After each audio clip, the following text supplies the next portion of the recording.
making plans with this particular somebody, and yeah, you were gone, man.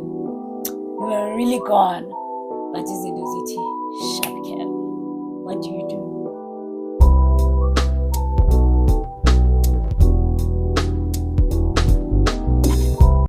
Hi guys, and welcome to my YouTube channel. My name is Nompumelelo Skasana, aka the Boss Woman. Chab, that's on par. And emajalini if you would like. Well, if you're new here, meaning that you've just bumped into my video for the first time, welcome, welcome, welcome. And I hope you stick around. And please, please, please kindly subscribe into my YouTube channel. I promise it'll be worth it. So guys, this is a sit down, which I love sit downs, but I just never get time to do it.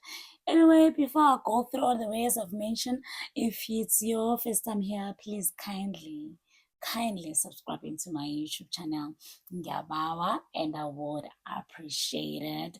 As if you've seen in the title, it says habits that changed my life, or habits that elevated my life. I want to share this because one thing about me, I am a woman who believes in other women, and I believe in each one of us, whether a woman or a man. We've been gifted with things that we were called for, things that we were called for by God to manifest in this time, or in time, but in time as this one. Yay! But yeah, so welcome into my video. And as I've said it in this video, I want to talk about habits that elevated my life and things that I do as a woman to pour into my cup. All right, thanks. So number one, I've learned that you have to set up boundaries. You're probably asking yourself, how do I start setting up boundaries? What does it look like to set boundaries? The first boundary you can start learning to do or say is saying no. When something is not aligned with your spirit, or it's not aligned to where you are going, you have the privilege of saying no. And you have the privilege of saying, this doesn't correspond to what God has called me to do. Yeah, you're allowed. You're allowed to say no to family. You're allowed to say no to friends. I know we may take that or downplay that, but it is a habit that I found myself practicing the past 2 years, and it works for me. And at times, you don't even have to explain why you are saying no. You can just say, I'm saying no for my sanity. You don't even owe people to explain even further. All right? Number two, you have to handle yourself with grace. Be kind to yourself.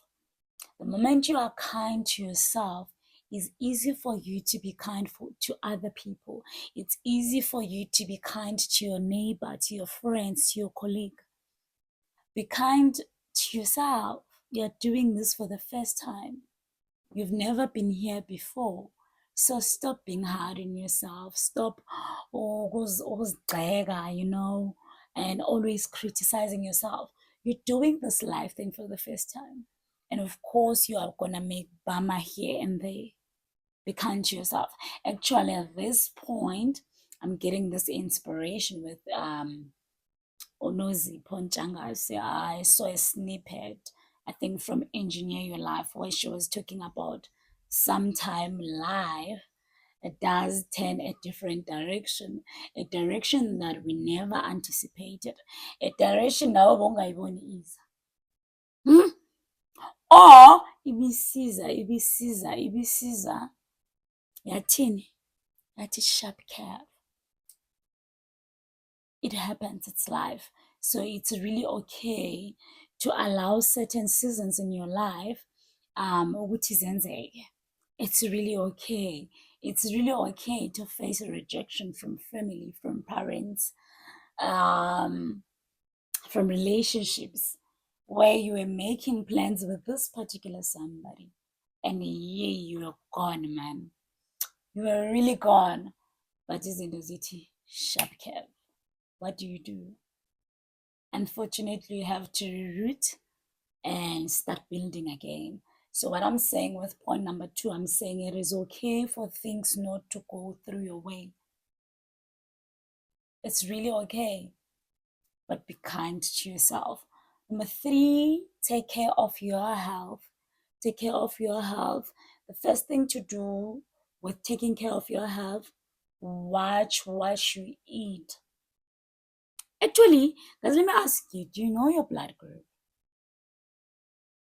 If you don't know your blood group, please make sure you know your blood group.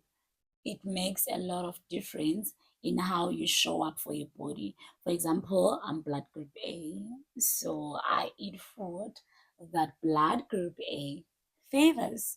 And I've been seeing a lot of difference in terms of my lifestyle. Not just the food, exercise, at least try that once in 2 or 3 days, move your body, have a walk. I'm not saying everyone should be an avid runner like me, no. There's no need for that, but just move. Move, even if it's 10,000 steps per day, it is very important. Your future self, or your 5 or 10 years from now, is going to be grateful for that. Number five, take care of your finances. I believe that by the time you've watched this video, you're grown by now. I don't care you're in your early 20s, early 30s, early 40s, 50s, or mid. You have to be in control of your finances. The reason why I would always advocate being in control of your finances, it helps you not to be deluded. It helps you to be realistic to the bigger goal that you want to achieve for your life. For example, right now I would never even buy a 10K or 20K sneaker. I know that that's not where my life is as yet. Yes, I may have that money. I do get that money, but I invested. I invested in things that one day it's gonna be assets that are bearing profits. So I wanted to get this point in here, that habits that are changing my life, it's being realistic with my finances. There's no need in being blacklisted, having a low credit score, when you can behave accordingly. There's no need for me to wear designer brands when I'm not there. Well, one day I'm going to be there. We're gonna be there when business are booming, when careers are booming, when you are thriving. But right now, there's no point in doing that. There's no point in showing up to the world as if you afford when you don't afford. Especially now in this Ramaphosa economy. If you follow the records, they said in the last quarter GDP, if I'm not wrong, they said it increased with 0.5. Mina, anything, guys, zero, it's a fail. So basically, the economy is scrambling, but this is not such a time of people to live beyond their means. And don't guys compare nabanye abantu, guys. Even our financial journeys are different.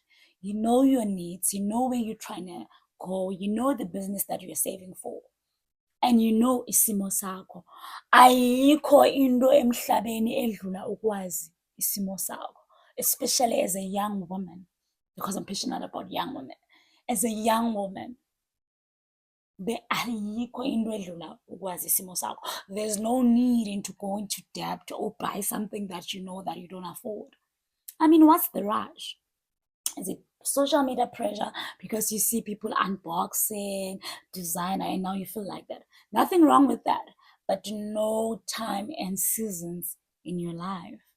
That is a habit on its own that will reroute your life and change your life. Okay. Okay, the next one I will say, I hope that was number one. I said,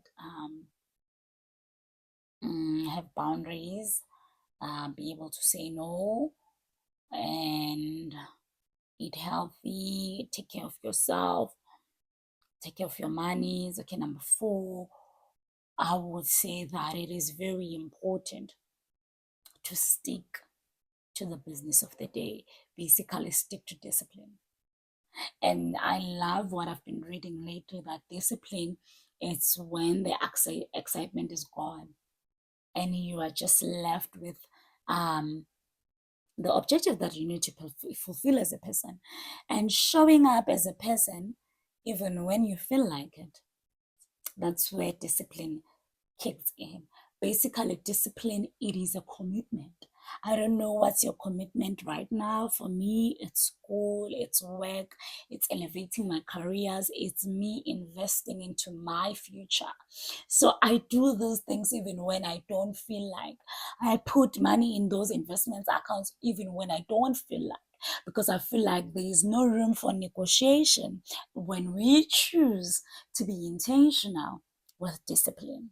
So the habits that will change your life is discipline.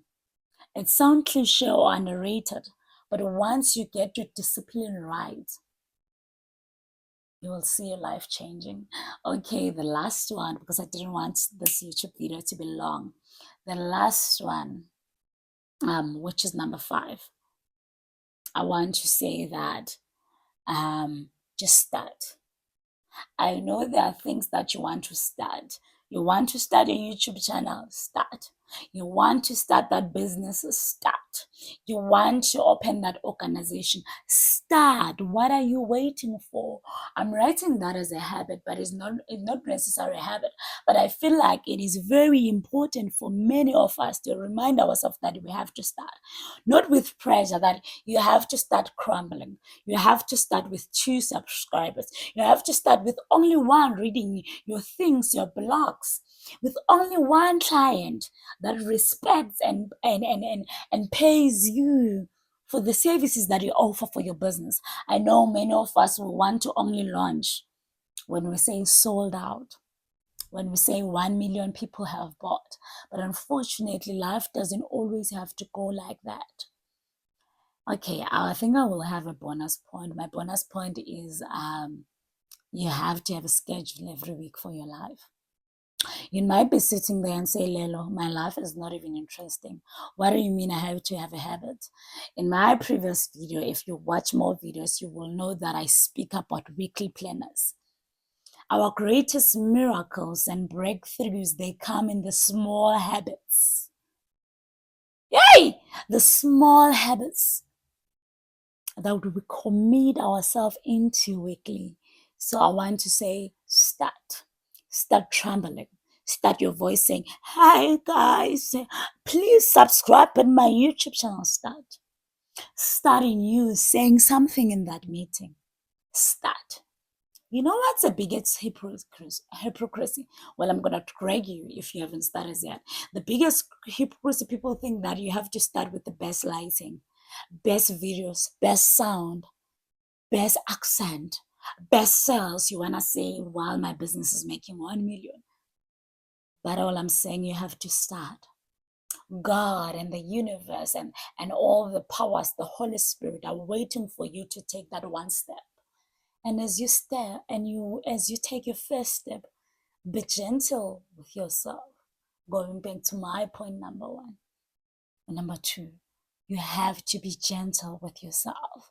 If you are seeing this video starting your week, I'm saying do it, sis. Schedule that life that you want to show up for. You don't have to start perfect. You don't have to start with many people. But you have to start with the discipline, the zeal, and the audacity to thrive. The rest we'll see on the other side. These are the habits that I chose to embrace this year. These are the habits, even that voice, low self-esteem, hi, you're not so well, pose a bit until you get the equipment, wara, wara, wara, wara. But I was like, the devil is a liar. The devil is a liar. I will show up. I will show up even on days when I don't feel like. Actually, when I go to run some days, I go when I don't feel like, but I'm like to myself, I have to do this because these triggers or channels me to show up for the rest of my other things, for my assignments, for my career, for books that I have to read, for my mentees that I mentor. So yeah, guys, it's not a miracle that should happen for you to change your life into the next level. It is small habits like discipline, being kind to yourself, take care of your finances and take control, have boundaries, being able to say no, and just starting. By the way, I am Nompumelelo Skisana, the boss woman, Okharange Majalini. Please do subscribe into my YouTube video. And remember, I am rooting for you. 2025 is the year we thrive. I know it's only about 3 months that are left, but in these 3 months, we can show up to the best version of ourselves. And don't go down, don't subscribe to mediocrity, and don't judge yourself. There are days to hype yourself. Your future is waiting for you on the other side to show up. I love you so much. Let's thrive this week. Mwah and mwah and mwah.